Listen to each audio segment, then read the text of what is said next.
Well, following his big win in New York, I got to tell you that Never Trump, those forces, well, they're really scrambling really hard. They're trying to figure out a strategy to deny Donald Trump the nomination. And experts say that this anti-Trump movement, well, it really has yet to coalesce around Ted Cruz as an alternative, and that's one of the bigger problems. So does this make it easier for Donald Trump to become the inevitable nominee? Joining me now, Caitlin Huey-Burns and Mercedes Schlapp.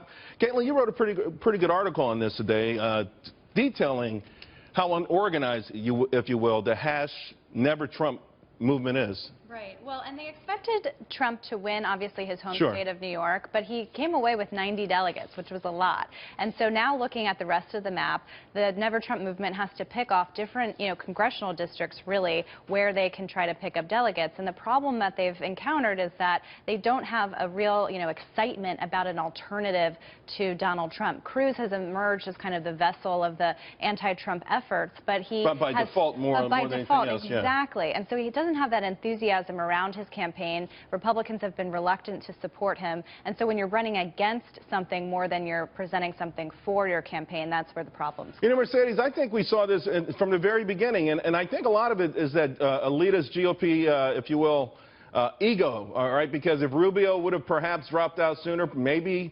we would have saw North Carolina, Missouri, probably Cruz could have gotten them. You could argue if Jeb had dropped out earlier. It seems like these guys say, oh, we never want Trump, but their egos have gotten in the way as much as anything else. I just find the Never Trump movement to be so hurtful for the party in general, for the GOP.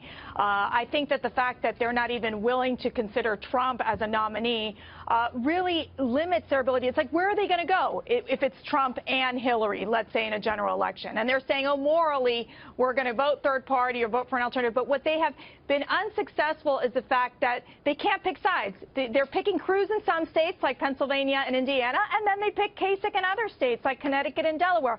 Well, that doesn't work if you're splitting up the movement and supporting different candidates throughout. I read in an article, and it said it perfectly well. You can't beat something with nothing. And that's exactly what the Trump movement, Never Trump movement, is doing, which is they're trying to beat something. They're trying to beat Trump, but they don't really have a way that they have decided that they're going to join and support a particular candidate. And so it leaves the voters a little just hesitant to say, well, what do you really stand for other than just Never Trump? What's your solution? And Caitlin, you pointed that out. There's a lot of enthusiasm for the Never Trump part, but no enthusiasm not matched anywhere else. And on the other side of this, too, maybe to a little bit of a lesser degree, we've seen the Never Cruz also. Ultimately, these hashtag never this person or that person, don't they all hurt the ultimate nominee and the party to a degree? Well, sure, and it raises a lot of questions about how this party is going to possibly unite in at the Republican convention. It makes it very difficult, and to Mercedes' point, running against something. You're also, over the next couple of weeks, I'm interested to see whether there are some Republicans who start to see some inevitability about Donald Trump's candidacy. That's not clear yet. But what changed this week is that Ted Cruz is now mathematically eliminated from clinching the nomination outright. So Trump is now making the point, saying Cruz and Kasich are only in this race to defeat me. What does that say about how we're going? Mercedes, we talked about this olive branch before. Do you think if Donald Trump were to extend it a little bit, he'd start to pick off some of these Never Trump people now?